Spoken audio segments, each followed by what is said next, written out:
Good evening. A warm welcome to State of Business RTV's Primetime News Bulletin. You're with me, Rukshi Panditaratna. Let's take a look at the headlines first. Sri Lanka needs to improve trade and investment, says Dr. Vignaraja. The Ayurveda Expo 2018 to be held in July. And today on Top Stories, Chair of the Global Economy Program at the Lakshman Kadirgama Institute of International Relations and Strategic Studies, Dr. Ganeshan Vignaraja says that the country can perform better in global trade and investment than it currently is. Speaking exclusively to our television, Dr. Vignaraja also noted that in order to attract more foreign direct investments into the country, labour productivity should be high, along with a stable political condition. Our labour productivity is probably 1/10 that of the United States, and that is not something that is admired by foreign investors, particularly if they are looking to invest in manufacturing. A third area is our infrastructure costs. It's quite expensive to use broadband connectivity in Sri Lanka. It's quite expensive to move goods out of the port in Sri Lanka. So I think we need to look at areas to improve, and that would be political stability, improving our labour productivity, and indeed looking at our infrastructure costs and trying to bring those down. Speaking further, Dr. Ganeshan Vignaraja noted that the government should take initiatives to implement e-governance to expedite paperwork with regards to business startups. It takes 9 days to open a business in Sri Lanka compared with some 2 odd days in Singapore. And so that's the gap we should be looking at.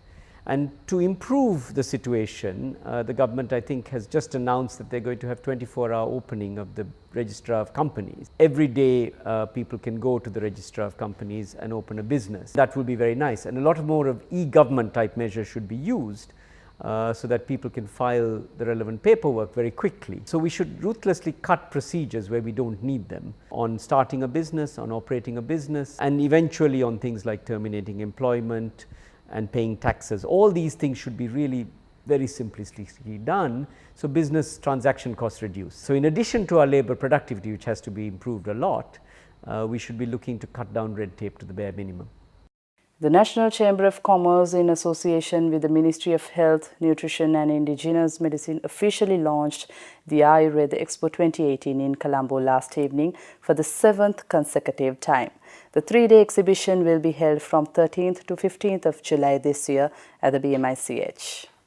Initiated in 2007, the Ayurveda Expo promotes the indigenous medicine sector in Sri Lanka through Ayurveda medicines, nature-friendly practices, and by popularizing Sri Lankan Ayurvedic practices among local and international public. Both local and international herbal product manufacturers and buyers and sellers of Ayurvedic medical products will be participating at this year's exhibition. Parallel to the exhibition, a medical symposium comprising of a series of sessions on special topics related to Ayurveda and traditional medicine will be held on 14th to 15th of July at BMICH. Exhibition itself is educational, commercial oriented, and also which can bring you synergies into business. Today, markets are difficult to find. This is a better platform for you to come and find your own market. You can sell, you can buy. In simple terms, this is a virtual marketplace that you have for the industry stakeholders to share their knowledge and experience and also the products. So we create that platform for you. Health tourism sector is very important as we go into the next centuries, coming back to 2020s and 30s. The knowledge of this industry and the techniques of this industry is going to be a luxury. People are going to pay the price for what they want. So therefore, as a National Chamber, we are proud that we are the catalysts in organizing these exhibitions and to take this message to the world. Let's take a look at more news after this break.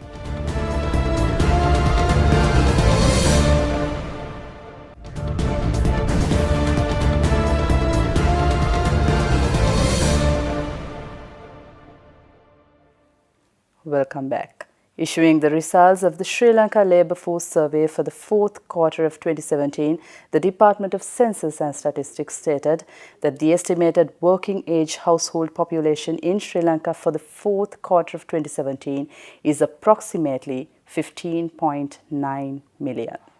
The survey was based on a sample of 6,440 housing units covering the whole country.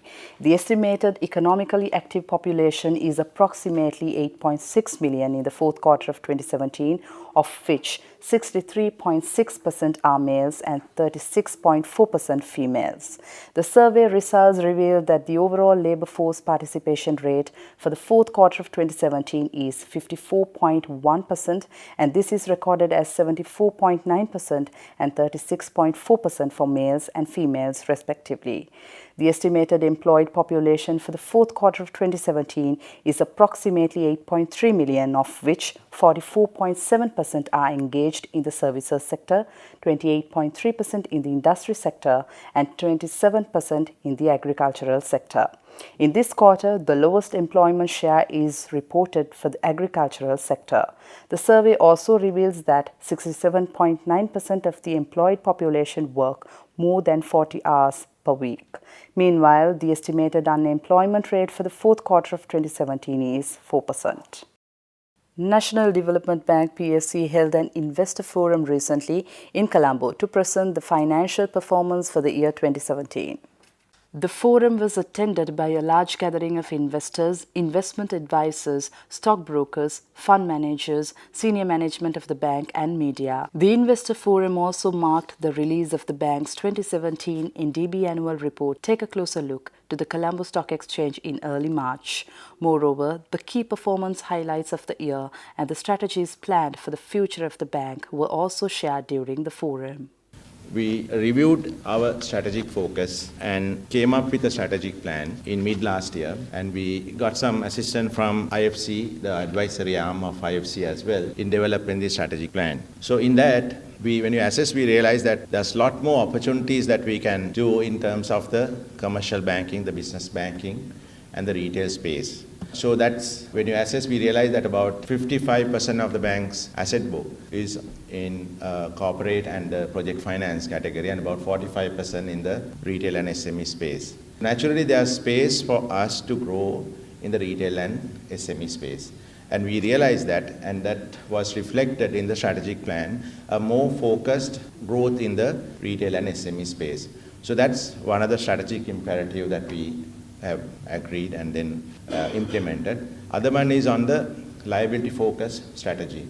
And in our focus going forward, we'll be also focusing more on developing our quality liability or the deposit base, and more focus on the low-cost CASA base. Dialog Axiata PSC has selected new media platforms RU, InsureMe and MyDoctor.lk as its first phase of investments made via the Digital Innovation Fund. The Digital Innovation Fund, managed by BOB Capital, marks a definitive shift to foster startups and to build digital technology businesses within the country. The Rs 2.3 billion Digital Innovation Fund was debuted by the Malaysian Prime Minister in December 2017. The fund invests in the growth stage of Sri Lankan digital startups with investments ranging between Rs 50 million and Rs 200 million. RU is a South Asian media platform that creates high-quality content in 5 languages, drawing over 3 million unique readers and over 34 million video views each month. InsureMe is a dynamic insurance brokering company offering a wide range of insurance solutions, while MyDoctor.lk is a pioneering digital health platform which brings together visionary medical thinking and a full suite of medical and wellness services. These startups were approved by the Investment Committee of the Digital Innovation Fund for further evaluation prior to being awarded the funding. Thank you for watching State of Business. See you tomorrow at 7 p.m. with Biz Roundup. Have a fantastic weekend. Take care. Good night.